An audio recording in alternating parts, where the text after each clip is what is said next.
नमस्कार दोस्तों, एग्ज़ाम 11 के यूट्यूब चैनल में आप सभी का स्वागत है। तो आज साधारण ब्याज की अगली वीडियो है। इस वीडियो में हम बात करने वाले हैं कि जब ब्याजों का योग या कि फिर अंतर ज्ञात हो तब दर प्रतिशत कैसे निकालेंगे। ठीक है, तो चलिए डायरेक्ट क्वेश्चन की ओर चलते हैं, बोर्ड की ओर। तो यहाँ पे देखिए पहला क्वेश्चन क्या बोल रहा है। पहला क्वेश्चन बोल रहा है किसी धन के 7 वर्ष और 10 वर्ष के साधारण ब्याजों का अंतर 150 है। ठीक है, किसी धन के 7 वर्ष और 10 वर्ष के साधारण ब्याजों का अंतर 150 है। यदि ब्याज की दर 5% हो तो मूलधन बताइए, है ना। देखो यहाँ पे क्या दिया है, 7 वर्ष, तो यहाँ पे समय लिख लो 7 वर्ष और कितना दिया है 10 वर्ष। ठीक है, और क्या बोल रहा है, ब्याजों का अंतर 150 है। तो यहाँ पे काम करो, ब्याज लिख लो कितना, ब्याज का अंतर 150 और दर प्रतिशत दिया है 5%। ठीक है, यानी कि आर की वैल्यू कितनी दी है 5%। पूछ क्या रहा है, मूलधन। ठीक है, मूलधन पूछ रहा है। करेंगे क्या है, अब ये देखो इन दोनों का अंतर देख लो। अंतर बोल रहा है ना, ब्याज का अंतर दिया, अंतर बोल रहा है तो अंतर इनका देख लो। 10 में से 7 घटाओ, कितना जाएगा 3 वर्ष। ठीक है, अब देखो यहाँ पे 3 वर्ष आ गया, यानी कि ये टी अपने पास तो आ गया। आर इंटू टी, ब्याज प्रतिशत ब्याज निकाल लो। प्रतिशत ब्याज कैसे निकालते हैं, S I is equal to R into T से। अब देखो आर इंटू टी, आर की वैल्यू कितनी है 5 गुणते 3, तो आ जाएगा कितना 5 तियाँ 15%। ये प्रतिशत ब्याज आ गया, 15% ब्याज आ गया। ठीक है, अब प्रतिशत में ब्याज और ब्याज रुपयों में अंतर वाला दोनों आपस में बराबर हो जाएंगे, है ना। तो 15% बराबर, देखो यहाँ पे मैं ऐसे कर देता हूँ, इसको रफ कर दे रहा हूँ। ठीक है, यहाँ पे देखो प्रतिशत ब्याज बराबर क्या हो जाएगा, ब्याज, प्रतिशत ब्याज बराबर ब्याज हो जाएगा। तो प्रतिशत में ब्याज कितना आया 15%। ठीक है, और ब्याज रुपयों में कितना दिया है क्वेश्चन पे 150 दिया है ना, हाँ 150, तो रुपयों में दिया है 150। तब देखो क्या बताया था मैं, 15%, 100% हमेशा क्या होता है, मूलधन P के बराबर होता है। ठीक है, 15% बराबर 150 है, तो 100% निकाल दो तो अपने आप मूलधन का मान निकल आएगा। तो 150 बटे में क्या चला जाएगा, 15 बटे में जाएगा, गुणते में क्या हो जाएगा 100। ठीक, तो यहाँ पे काट दो, 15 दाहम 150, 100 दाहम 1000, तो सीधे सीधे P की वैल्यू कितनी आ जाएगी 1000। ये क्या हो जाएगा आंसर। इस तरीके से निकालना है। ठीक है, तो चलो अब दूसरे क्वेश्चन की ओर चलता हूं मैं। इसी टाइप पे दूसरा क्वेश्चन देख लो।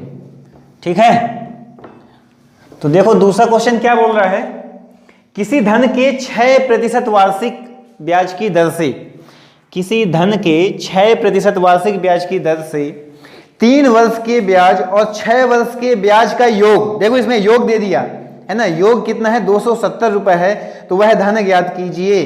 ठीक है, तो देखो आर की वैल्यू अपन को यहाँ पे दे दिया है 6%, थोड़ा सा ऊपर से लिखता हूं, आर की वैल्यू दे दी है 6%। ठीक है, और 3 वर्ष के ब्याज और 6 वर्ष के ब्याज, समय कितना दिया है 3 वर्ष और 6 वर्ष। ठीक है, ब्याज का योग दिया है, योग दिया है तो दोनों को क्या कर दोगे, प्लस कर दोगे, सीधी सी बात। ठीक, योग कितना दिया है 270, यानी ब्याज कितनी दे दी है भैया, ब्याज का योग कितना दे दिया है, दोनों ब्याजों का योग कितना दिया है 270 रुपए। ठीक है, तो वह धन ज्ञात कीजिए। तो हमको बताना क्या है, P की वैल्यू अपन को फाइंड करना है, P बताना है। ठीक है, तो देखो योग दिया है तो दोनों का योग कर दो समय में, 6 3 9 वर्ष हो जाएगा। T का मान कितना प्राप्त हो गया 9 वर्ष। ठीक है, P फाइंड करना है तो सबसे पहले प्रतिशत ब्याज निकाल लो। प्रतिशत ब्याज क्या हो जाएगा, S I is equal to R into T. ठीक, तो S I is equal to क्या हो जाएगा आर टी, आर का मान कितना है 6 और टी का मान 9, तो न छक्का 54% डायरेक्ट क्या जाएगा 54% क्या हो जाएगा, ब्याज प्रतिशत आ गई, ब्याज प्रतिशत में निकल आई। अब प्रतिशत ब्याज किसके बराबर होगी, रुपए के बराबर होगी। तो चलो 54% का मान मतलब किसके बराबर हो जाएगा? 270 के। तो 100% यानी कि मूलधन, 100% हमेशा मूलधन के बराबर होता है। तो 100% का मान कितना हो जाएगा? 270 बटा 54 गुणते 100। ठीक है, काट दो, 2 से काट दो 27, 2 से काट दो और 2 एकम 2, 2 तिया 6 और 2 पंचे 10। ठीक है, और फिर 3 से काट दो, 3 नम्मा 27, 3 चौको 12, 3 पचे 15, 9 से काट दो, 9 पना 45, तो 100 पंचे 500। तो पी की वैल्यू कितनी आ जाएगी? 500 रुपए। ठीक है, तो ये हो जाएगा आंसर, इतने सरल तरीके से। ठीक है, तो अब देखो नेक्स्ट क्वेश्चन देखो, जब कोई धन, नेक्स्ट क्वेश्चन देखो, जब कोई धन साधारण ब्याज की दर पर 3 वर्ष में 575 रुपए, 5 वर्ष में 625 रुपए हो जाता है। ठीक है, ध्यान से सुनना, कोई धन साधारण ब्याज की दर पर 3 वर्ष में 575 रुपए हो जाता है और 5 वर्ष में 625 रुपए हो जाता है। तो पूछ रहा है कि ब्याज की दर बताइए। ठीक है भैया, देखो यहां पे 3 वर्ष में कितना बोल रहा है? 575 लिख लो भैया, 575 लो। और कितना समय दे रहा है? 5 वर्ष। तो यहाँ पे 5 वर्ष। ठीक है, अब 5 वर्ष में कितना होने को बोल रहा है? 625 लिख लो, 625। ठीक है, अब देखो यहाँ पे तो दर प्रतिशत बताना है अपन को, आर की वैल्यू फाइंड करना है। ठीक है, तो देखो इन दोनों का अंतर देखो कितना है, 3 और 5 में अंतर जाएगा तो 2 आ जाएगा, 2 वर्ष। इन दोनों का अंतर निकाल लो, 575, 625 में से 575 घटाओगे तो 25, 25, 50। ठीक, 50 रुपए। यानी 2 वर्ष का जो ब्याज है वो कितना है? 50 रुपए है। समझ में आ रही बात? 3 वर्ष में 550, कोई धन जो है, धन अपन को नहीं पता कि पी क्या है, अपन को नहीं पता। ठीक है, वो जो पी है, जो धन है, वो 3 वर्ष में 575 हो जाता है और 5 वर्ष में जाके वो सीधे पहुंच जाता है 625 पे। तो अपन ने क्या किया, दोनों के बीच का अंतर निकाल लिया कि भैया 2 वर्ष, इनके भाई इनका इसका अंतर निकाले तो इसका भी अंतर निकालो। 2 वर्ष में कितना हो जाएगा? 50 रुपए ब्याज प्राप्त होगा। तो 1 वर्ष में भैया कितना प्राप्त हो जाएगा? 50 बटा 2 यानी कि 25 रुपए, है ना। 1 वर्ष में कितना ब्याज प्राप्त हो जाएगा? 25 रुपए। अब देखो यहाँ पे दर बताना है अपन को, तो सबसे पहले देखो दर बताना है, तो दर बताने के लिए क्या प्रतिशत ब्याज पता होना चाहिए, है ना। अब प्रतिशत ब्याज निकलता कैसे है? एसआई से, SI is equal to R into T से। अब ना तो आर टी की वैल्यू तो चलो ठीक है, फाइंड है, लेकिन टी आर की वैल्यू है नहीं। तो अपन करेंगे क्या, पहले मूलधन निकाल लेंगे। अब मूलधन निकाल लेंगे, ब्याज तो अपने पास है ना, तो प्रतिशत ब्याज आसानी से निकल आएगा। तो चलो मूलधन निकालने के लिए करना क्या पड़ेगा, देखो यहाँ पे कि देखो जो धन है 3 वर्ष में कितना हो जा रहा है? 575। तो यहाँ पे देखो धन जो है 3 वर्ष में कितना हो रहा है? 575।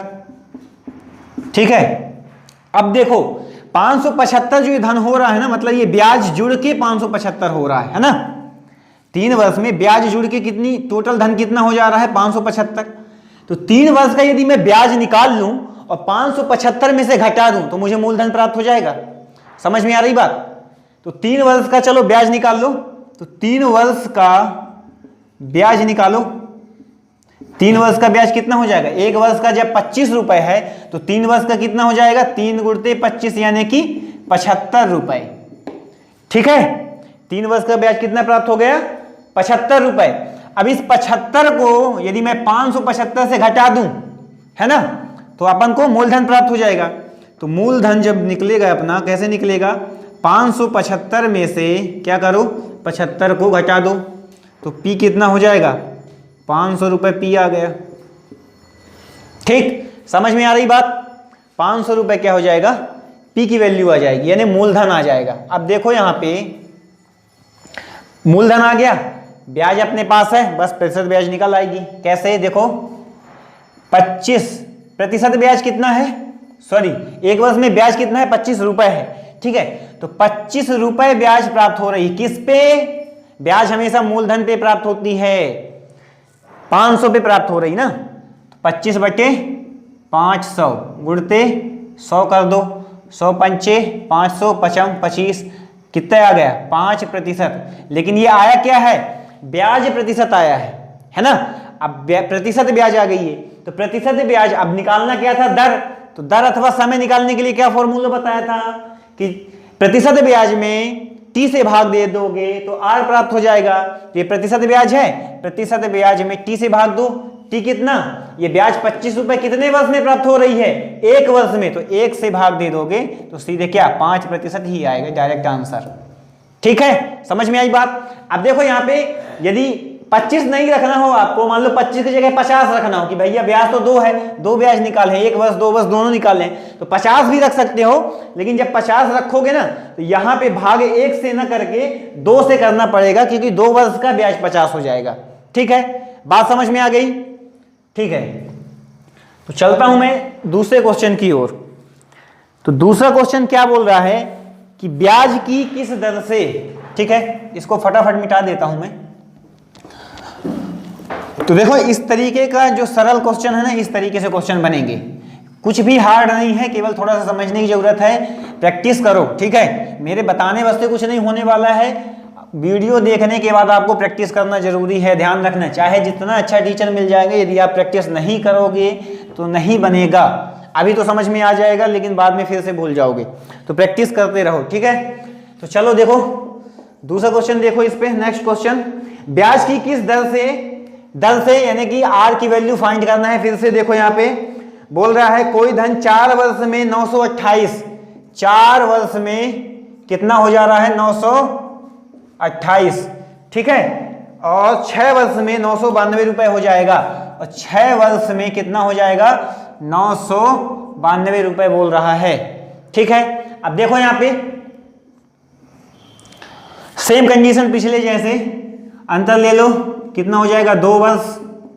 ठीक, इसका अंतर निकाल लो, कितना आ जाएगा 28, 4 32 और 60 92 64। ठीक है, तो 64 रुपए आ गया। 2 वर्ष का ब्याज यानी कितना प्राप्त हो गया हमको 64 रुपए। तो 1 वर्ष का ब्याज कितना हो जाएगा, जस्ट आधा 32 रुपए। समझ में आया बात यहां तक बात समझ में आई। अब निकालना क्या है, दर निकालना है। दर निकालने के लिए करना क्या पड़ेगा, मूलधन निकाल लो, है ना, क्योंकि आर की वैल्यू दी नहीं है। मूलधन निकालेंगे जब, तो देखो यहाँ पे मूलधन कैसे निकलेगा, 4 वर्ष में वो धन जो है 928 हो रहा है। ठीक है, 4 वर्ष में 928, तो 4 वर्ष में 928 कैसे हो रहा है, वो जो धन है उस पे ब्याज जुड़ के 928 हो रहा है। तो जो ब्याज जुड़ी है ना उस पे 4 वर्ष में, तो 4 वर्ष की टोटल ब्याज निकाल के यदि मैं इससे घटा दूं तो हमको मूलधन तुरंत प्राप्त हो जाएगा। समझ में आई बात, चलो कर लेते हैं। देखो यहाँ पे तो 928, तो सबसे पहले 4 वर्ष का ब्याज निकाल लो। ठीक है, तो 4 वर्ष का ब्याज कितना हो जाएगा, 4 वर्ष का ब्याज कितना हो जाएगा, देखो यहाँ पे 32 गुणते 4 कर दो, कितना आ जाएगा 4 दूना 8 और 4 तियां 12, 128 रुपए 4 वर्ष का ब्याज होगा 128। अब इस 128 को यदि मैं 928 से घटा दूं तो मुझे क्या प्राप्त हो जाएगा, मूलधन। ठीक है, तो देखो यहाँ पे मूलधन प्राप्त करने के लिए मैं क्या करूंगा, 4 वर्ष में धन कितना हो रहा है 928, लो भैया 928 माइनस कर दो कितना, 4 वर्ष का ब्याज 128। ठीक है, कितना आ जाएगा पी की वैल्यू, 928 में से 128 घटाऊंगा तो 800 वैल्यू आ जाएगी पी की वैल्यू आ गई। अब आसानी से आर फाइंड हो जाएगा। कैसे भैया, देखो यहाँ पे पी की वैल्यू 800 आ गई। अब 1 वर्ष का ब्याज कितना प्राप्त हो रहा है, 1 वर्ष में 32, चाहे तो 2 वर्ष, चलो इसमें 2 वर्ष रख के देख लेते हैं। ठीक है, अब देखो लेकिन 1 वर्ष रखोगे तो आसानी जाएगी, आपको दोबारा से भाग देने की जरूरत नहीं पड़ेगी, लेकिन मैं इसमें एग्जांपल के लिए बता दे रहा हूं। अब देखो यहाँ पे चलो मैं 2 वर्ष का ब्याज रख के देखता हूं। ब्याज कितना प्राप्त हो रहा है, 64 रुपए ब्याज प्राप्त हो रहा है। कितने पे, 800 पे, 800 पे। ठीक है, 800 पे, ठीक है, इंटू 100। ठीक है, बात समझ में आ रही, बात समझ में नहीं आ रही हो तो बताओ। अब देखो यहाँ पे 00 से 00 कैंसिल हुआ, 8 अठैया 64, 8% क्या आ गया, प्रतिशत ब्याज आई है ये, अभी फाइनल आंसर नहीं आया, ये प्रतिशत ब्याज आई है। अब प्रतिशत ब्याज में क्या करना है, क्या बताया था मैं, दर फाइंड करना है। तो दर निकालने के लिए, आर निकालने के लिए प्रतिशत ब्याज में टी से भाग कर दो। प्रतिशत ब्याज कितना, 8%, टी का मान कितना, 2। क्यों 2? क्योंकि यहाँ पे अपन ने 64 रुपए रखा है, तो 64 रुपए कितने वर्ष का ब्याज है, 2 वर्ष का, इसलिए 2 से डिवाइड होगा। तो 2 से डिवाइड कर दो, 2 चौके 8, तो आर की वैल्यू कितनी आ गई, 4%। ये आंसर हो गया। समझ में आई बात, इतने सरल तरीके से। तो देखा दोस्तों आपने, इतनी सरल तरीके से आप जो है इसका आंसर निकाल सकते हैं, इसका स्क्रीनशॉट आप ले सकते हैं इसका, ठीक है। तो दोस्तों यदि वीडियो पसंद आया हो तो इसको शेयर करो, इसका लाभ सब तक पहुंचना चाहिए, और चैनल को सब्सक्राइब कर लो ताकि आने वाली वीडियो जो है आपको नोटिफिकेशन उसका प्राप्त होता रहे, ठीक है। तो इस वीडियो को मैं भी यहीं पे एंड करता हूँ। Thank you.